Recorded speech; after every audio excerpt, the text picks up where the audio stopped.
First of all, I want to congratulate Georgia on winning the national title. I knew they would win, and probably a lot of other people did too, but to those people who thought TCU had a chance, that ended quickly. Yes, I know TCU scored after they were down 10-0, but it all went downhill like from there. Ooh! And some interesting stats of the game, obviously,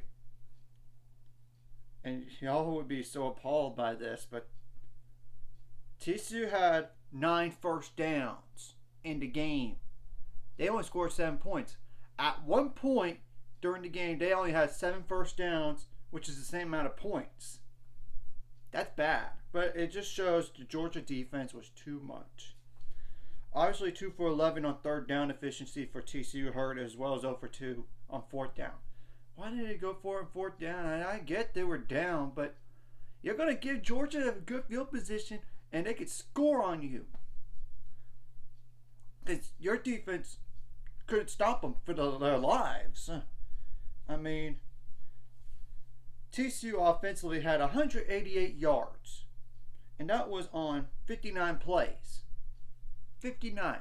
And you got to keep in mind, 60 of those came in one play. 60. Yeah, 36 yards rushing. They were clearly missing Kendre Miller.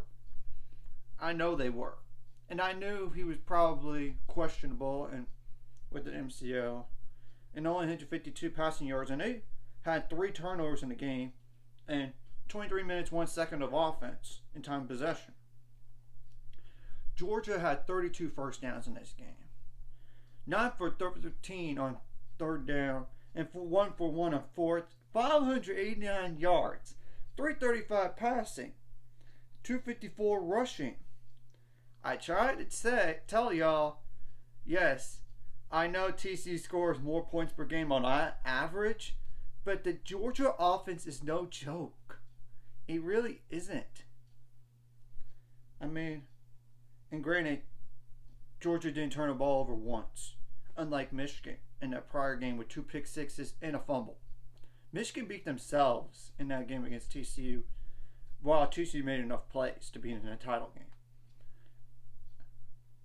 Because I think if Michigan didn't fumble the ball near the goal line, they would have won the game because of an extra point. And granted, I know Georgia missed an extra point in this game, but it didn't haunt them. I mean, it didn't. I mean,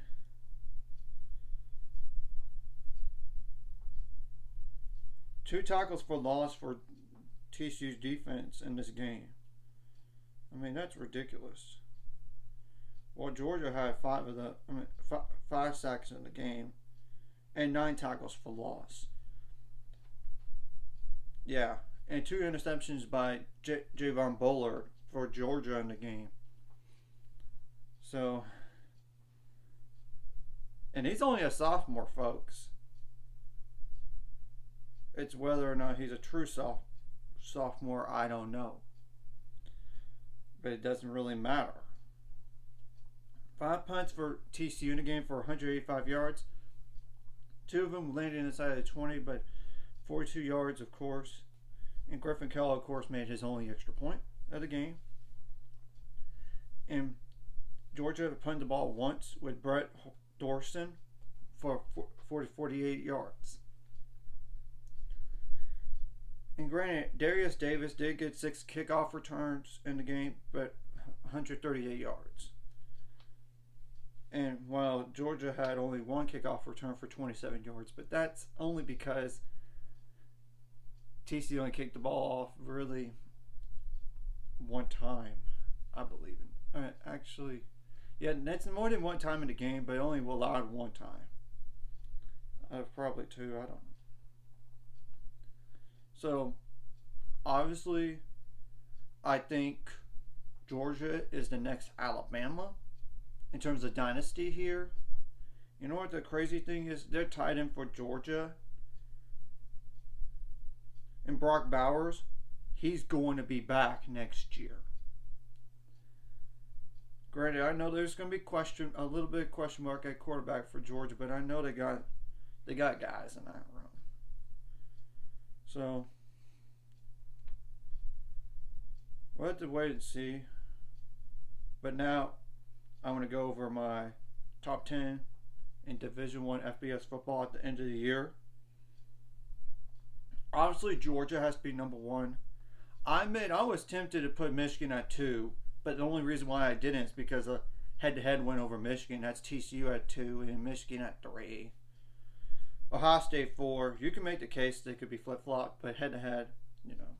Tennessee 5, Alabama 6, Penn State 7, Washington 8, Tulane 9, Utah 10. Teams outside looking in like Florida State, USC, Kansas State, Clemson, Oregon State. Yeah, I put Oregon State above LSU because they beat Oregon. I mean, and they have a really good, solid season, though LSU could be higher, right? I get it. And same goes for Oregon. I get it. So, now, the ranking, end of the season rankings for them is Georgia with number 1, obviously. TCU 2, Michigan 3, Ohio State 4, Alabama 5, Tennessee 6, Penn State 7, Washington 8, Tulane 9, Utah 10, Florida State 11, USC 12, Clemson 13, Kansas State 14, Oregon 15, 16 LSU, Oregon State 17, Notre Dame number 18, 19 is Troy, obviously, Mississippi State down up to 20, UCLA 21, Pitt 22, South Carolina 23, Fresno State 24, Texas is number 25. I actually would put Duke in over Texas if I'm being completely honest, because they have a bowl win unlike Texas. They do.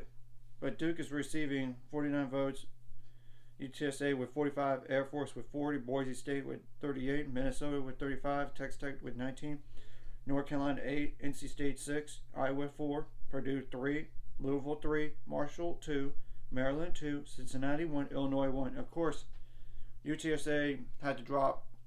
They were number 22, and NC State had to drop because they were number 25. But I would switch Texas and Duke, to be honest. Duke won their bowl. Texas didn't, and I get it was against a higher ranked opponent, against a solid opponent, but I think Duke deserved it more. First of all, they had a 9-win year. That, to me, should be enough for them to get it in over Texas. But that's just a one spot difference. I mean, we'll have to wait and see what happens in the offseason, especially with the draft coming up, as well as the transfer portal, because it continues till the 18th. Then there's, of course, that May 1st and May 15th period where players could enter as well. So, anyways, if you like this content, hit the like and subscribe button. I see you guys later. It's coming to 500 subscribers. We're on the road to it. Let's go.